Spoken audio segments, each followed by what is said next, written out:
There's also a story today. I've been wondering about this for the longest time, and it's one of the things that's frankly had me worried uh, about the future of the country. Look at California. Look at what we have learned about California politics just in the last, say, 5 to 10 years. How left wing it is, and how left wing it is trending. And by left wing, I mean in many ways it's anti-American. And now that Governor Brown is leaving, there are many people worried out there that this state is going to go so far left that it might not be recognized. That Jerry Brown, snurdly, Jerry Brown's being looked at as a moderate by people worried about who is going to replace him. Look at the stories we have out of California about unemployment, illegal immigration, sanctuary city things, homeless people piled on the street. In San Francisco, it got so bad, they had to create a map to show people where piles of excrement were so that tourists and people walking around could avoid it. There is so much poop on the streets in San Francisco, a map was created to help people avoid it. In Los Angeles, homeless problem that just continues to skyrocket. The tax rates are just exorbitantly high. And if you don't live in one of the power centers, San Francisco, Silicon Valley, Los Angeles, San Diego, that whole area of the Southern California coast, if you live inland, you live in many ways in a third world country. So my question has always been, why do people stay there?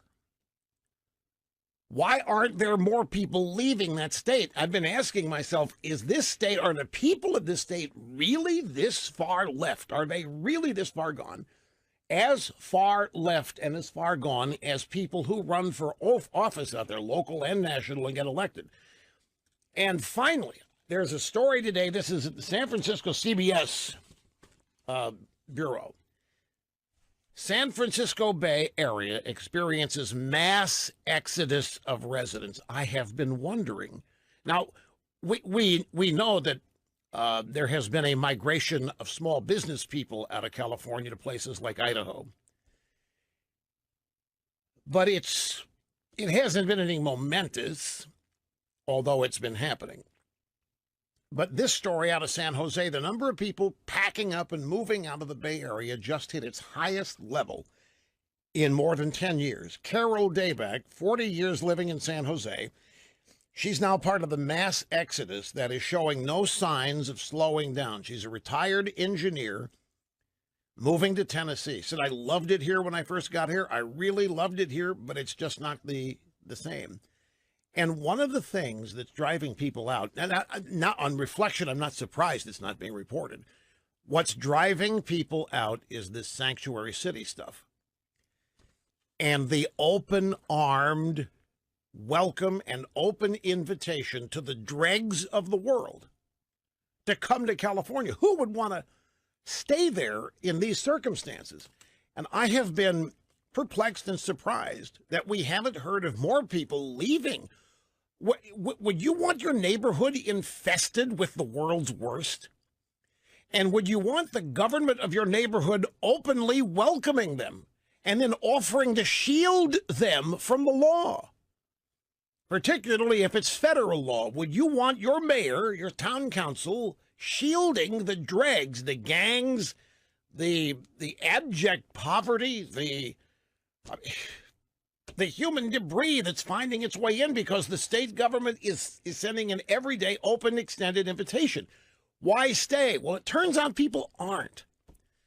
But this is the first such story chronicling they're calling it an exodus. It's the San Francisco Bay Area specifically, but there have to be more areas where it happens. Now, it's not enough people to affect California's electoral college supremacy into that. It's not that massive, but it's at least enough that it makes some sense. It's just one of these things that's been gnawing at me for a number of years. I've never voiced it because I never saw any evidence that it was happening, but it did make sense.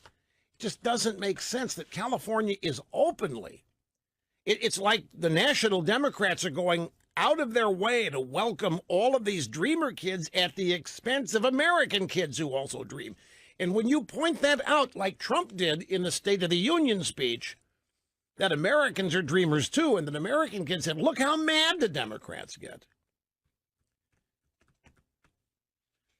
You know, I actually think that State of the Union speech, and I referred to this a couple times after it, the optics of the Democrats, not just not applauding, but with their facial expressions, openly hating every Trump comment on the greatness and goodness and the recovery of America. Whenever Trump recognized American greatness, gave examples of it, like the economy roaring back, whatever, they cut to the Democrats, and you had frowns, and you had anger, and you had looks of total befuddlement. You had people sitting on their hands. I'm telling you, the optics there did more damage to the Democrat Party than anybody in the drive-by media even knows. This is another amazing thing. The Democrats can watch that State of the Union just like you and I did. And they can watch the behavior of the Democrats, and they don't see any negative to it. They see positive.